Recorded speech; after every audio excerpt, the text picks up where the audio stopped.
Hello, I'm Bud McCord. I'm here in Brazil, South America. It is November 17th, 2021. Welcome to Food for Thought. We're walking in the pages and in the words of John's Gospel. And today we begin John chapter 15. I hope you're well and already focused on Jesus for your day. John chapter 15 literally changed the direction of my life. 27 years ago, I was in a particular crisis as a pastor, and I was at probably one of the darkest moments of my life in the ministry, and God rescued me from my dark night of the soul by taking me very deeply into John 15. You may hear some noise from my neighbors above. That's why live broadcasts are always dangerous. They've decided to remodel the apartment above us. Loving your neighbor sometimes is a challenge.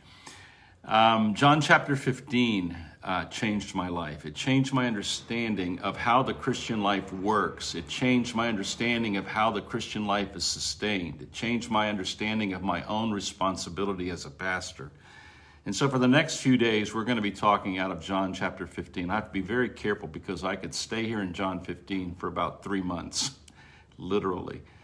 There are people who say to me that the only chapter that I actually have dominated in the Bible that I really understand is John 15. They also joke that my Bible automatically opens to John 15 every morning. Well, I'm not going to confirm that, but I think it does somehow open to this chapter every single day. Let me read John 15, verses 1 through 8. And you can see here in very simple terms, one of the most beautiful descriptions of the Christian life that you can find in any place. And if you can handle a little bit of the noise, it'll still be worth, I think, thinking together with me about this. These are the words of Jesus. These are shortly before his crucifixion. He's talking, and all of a sudden he starts talking about a vineyard. And it seems like, why is he talking about a vineyard? But what he's doing is he's letting us know how Christianity will function after he has left this world. You know, because Christianity was happening between his disciples and Jesus himself on a daily basis, and all of a sudden now it's going to go worldwide. It's going to go from Brazil, it's going to go to India, it's going to go to China, it's going to go everywhere, and it needs an ecosystem that can work exactly the way it should work in every place at every time. So here are the words he gives us. He says this: I am the true vine, and my Father is the vine dresser.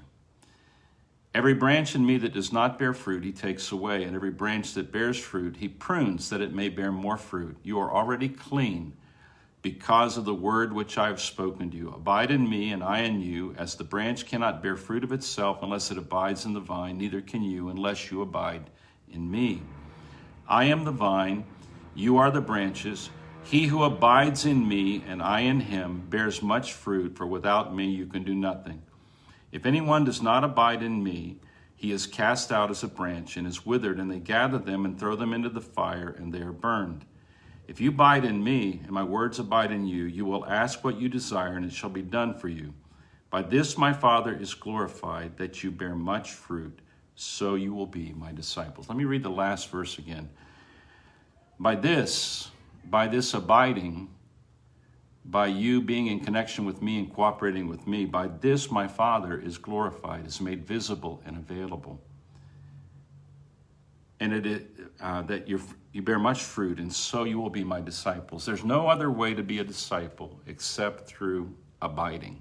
That's what Jesus says in this passage. Obviously, there are a lot of other metaphors in the Bible, and a lot of other things that Jesus said about salt and about light and rivers of living water flowing through our lives. He used a lot of different metaphors to describe the Christian life, but this particular one for me was life-changing. I want to just get one thought through to you this morning for you to chew on that is incredibly important. If I were to ask you right now, how much of the Christian life do you have living in you? How much of the Christian life do you have living in you? According to this passage, and this is what changed me forever, according to this passage, every single person connected to Jesus already has the Christian life, all of it. Christ in us, the hope of glory. Christ is all and is in all. If I looked at you and I said to you across the dining room table having a cup of coffee, how much of the Christian life do you have right now? How would you answer that? Well, I would have answered it before I really understood John 15 with, well, I'm working at it. You know, I went to seminary and I've been trained in the study of the scriptures, and I'm doing the best I can. I think I'm accumulating it. I'm making some progress. I might have answered it like that. And that's the way I thought about Christians. I looked at Christians in front of me, in the congregation in front of me every Sunday. And I kept thinking to myself, I've got to keep putting into them and putting into them and putting into them the truth and the truth and the truth, because the truth will set them free. And even though that may sound good, it doesn't match what Jesus is saying here. I should be looking at every Christian as a branch. I should look at myself as a branch. I should look at you as a branch. And I should look at him as the true vine. And he, as the true vine, has everything in him that God expects of me. Think on that for a second. What if it's true that every single Christian, when born again, is connected directly to the Christian life? That's the way a branch is born. It's born connected to the vine. So what if the way that I should be looking at Christians every day is like this? I should look at every Christian as a person who has the same quality of Christian life that I have. There's neither bond nor free. There's neither Jew nor Greek. There's neither male nor female. We're all one in Christ. Should I adjust the way I see things from, look at all these people who lack the Christian life sitting in front of me as I preach? Or should I be looking out at the congregation and saying, look at all these branches who have everything they need to live the Christian life? Can you see the change that it would take place in you and me? It did in me when I started looking out on the congregation of the church I was leading 25 or 26 years ago.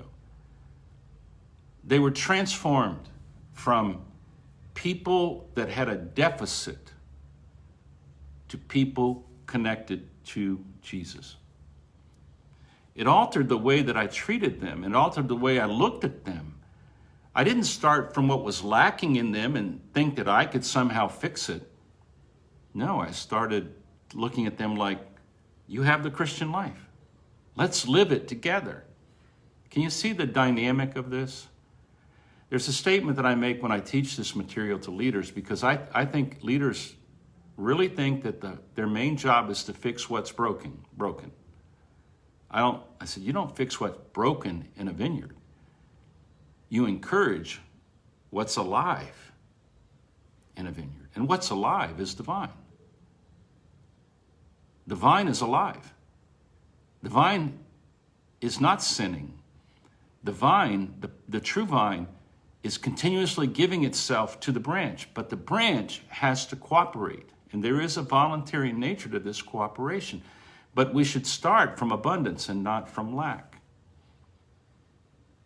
The next time you are talking to a Christian and you're trying to help them, or you're counseling them, or you're wanting to disciple them, ask yourself the question, how much of the Christian life do they have? They may be 15 years old and just accepted Jesus. How much of the Christian life do they have? Don't give them Jesus in pieces. If they have Jesus, they have the Christian life. Now, your job is to not put anything into them so much, but it is to call it out of them and say, in the light of the scriptures, why don't you let go of this? And in the light of the scriptures, and in the light of the fact that Jesus is living in you, these things that you're doing, you need to put them to death.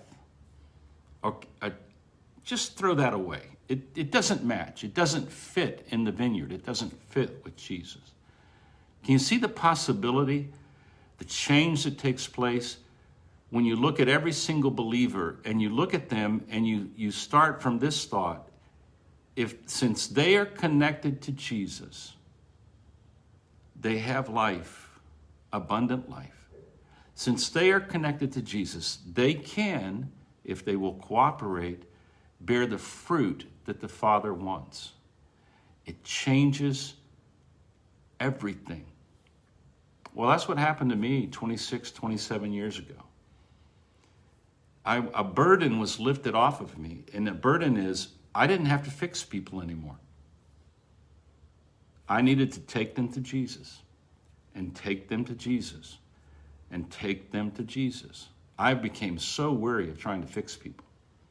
And then I became angry because they wouldn't fix. Then I became resentful because they wouldn't cooperate with me. And then I nearly got depressed because I was doing my best and it wasn't enough. But you see, I was all wrong. I should have been looking at them like, Christ is in you. Live up to him, not to me. Listen to him, not me. Live him.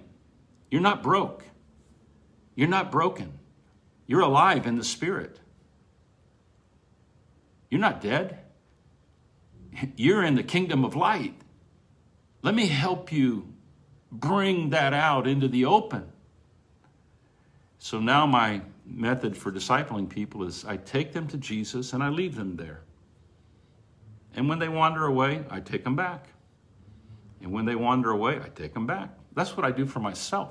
Every morning when I wake up, I take myself back to Jesus. So I know that he never left. But I go through this kind of morning ritual where I say, Jesus, you're welcome here. You are the entire Christian life that I will live today.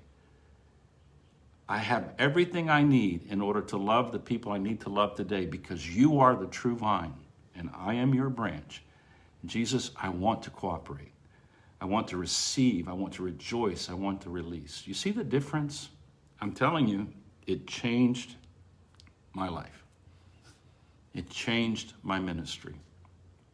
I feel no pressure to be the Christian life for anybody else because the Christian life has already been given for all. And anyone who has received Jesus, the Christian life already lives in them. I don't need to fix Jesus. I just need to point people to Jesus. He is the true vine, and his Father is the vine dresser. Tomorrow we'll talk about the vine dresser. And I hope you'll think on these things. They're incredible. They're beautiful. I don't exactly know why God used this particular passage to put me back together again. But he did. And since then, I've been talking about it so much, people think the only chapter in the Bible I truly understand is John 15. Well, that's okay. If I understand this chapter, it opens up all the other chapters just as well. God bless you. Have a great day.